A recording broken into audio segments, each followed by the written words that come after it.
Buongiorno bianconeri de la belle île de Torcello à côté de Venise. On a fait Murano ce matin, trop beau. Bref, petite vidéo de journée parce qu'il y a des nouveautés. Tout d'abord, merci de liker, commenter la vidéo.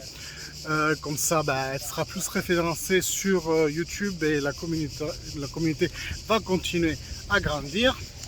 Abonnez-vous à la chaîne si vous venez de la découvrir. Je m'appelle Michelangelo et à part parler de la Juventus, donner mon avis, écouter le vôtre, je vous fais aussi visiter du pays, surtout en ce moment. Bref, qu'est-ce qui s'est passé? Déjà, Kalidou Koulibaly a accepté le Chelsea. Parlons-en. C'est venu dans la journée de hier. On savait que le Chelsea, de toute façon, cherchait au moins un grand défenseur parce qu'ils ont perdu Christensen et Rudiger au bénéfice du Barcelona et Real Madrid. Donc c'est sûr qu'ils allaient aller sur le mercato pour en chercher un. À un moment donné, ils se sont intéressés à Matthijs de Ligt. Mais maintenant que de Ligt a la préférence du Bayern, parce qu'ils préfèrent aller au Bayern, ils sont venus sur le marché chercher un autre grand défenseur du championnat italien qui continue à perdre des champions l'un après l'autre. On va en reparler juste un peu juste après. Et finalement, il a accepté une offre à hauteur de 8 millions pendant 5 ans et 40 millions normalement iront au Napoli. Bien entendu, Aurelio De Laurentiis, lui, il est ravi. Il va vendre quelqu'un de 31 ans avec un seul an de contrat. Il va le vendre 40 millions. Cherchez l'erreur. Et quel est le problème là-dedans, à votre avis? Le problème est que les grands champions, bien entendu, vont aller de plus en plus chercher la première ligue. Non seulement par le côté monétaire, et bien entendu, d'un point de vue de Koulibaly, il y avait aussi la notion de ne pas aller à la Juventus pour ne pas, disons, aller contre le tifosi de Napoli. Donc, il y avait ça chez Kalidou Koulibaly, mais aussi, bien entendu, l'envie de se mettre à l'épreuve dans un championnat aussi renommé comme la Première Ligue. C'est le premier championnat européen, il faut s'y faire. Tous les champions veulent y aller.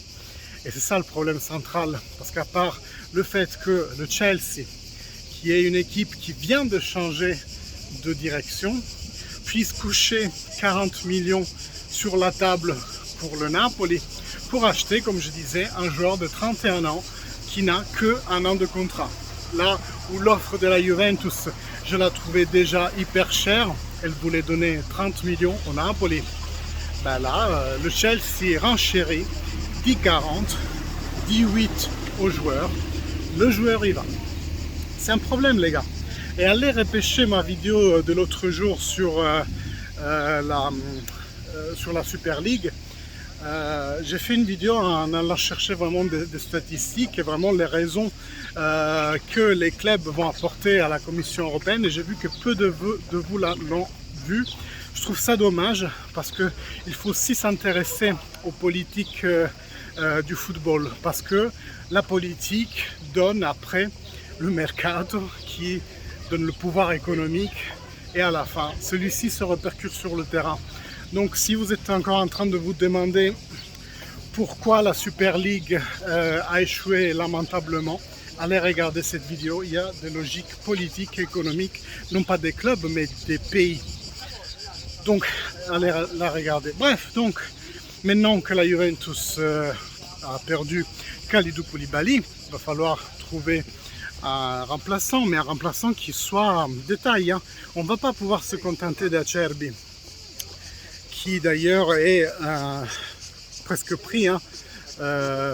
Limite, on n'aura même pas un Acerbi à la place de Chiellini ou de Ligt.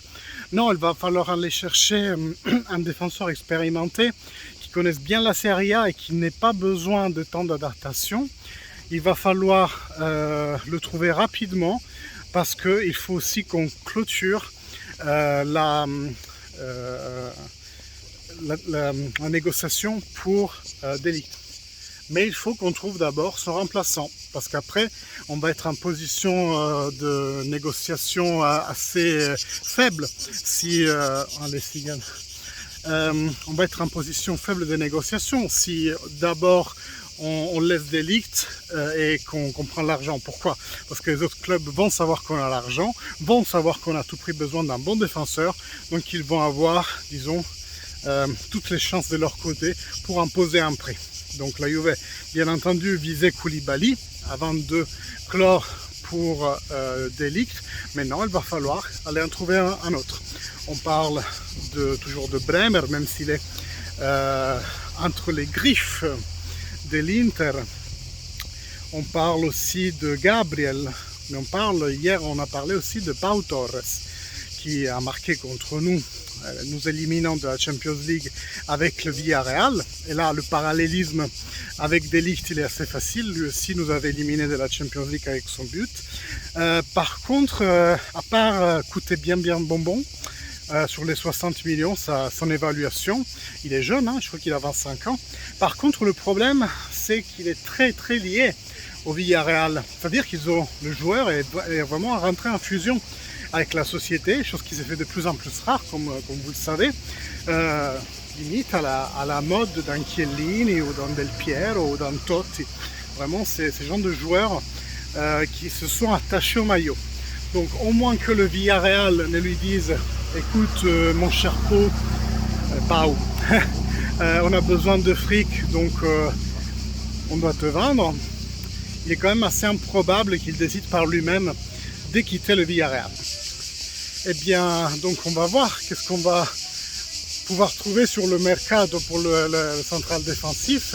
En tout cas, il y a aussi des petites nouveautés pour Zaniolo. Déjà, Ezio Greggio, présentateur italien qui avait dit avant tout le monde que Vlahovic serait un joueur de la Juventus, vient de dire que Zaniolo sera un joueur de la Juventus. Donc ça laisse bien espérer pour que cette négociation porte ses fruits. Maintenant, il y a un autre micro-indice, c'est-à-dire que Zaniolo n'avait déjà pas participé à un match amical de la Roma il y a quelques jours. Aujourd'hui, il ne va pas participer à un autre, il ne s'est même pas entraîné. C'est des petits indices qui nous font croire qu'il va changer de maillot bientôt. Et bien entendu, c'est la Juventus qui est en première ligne pour Nicolo Zaniolo. On va voir les évolutions dans les prochains jours.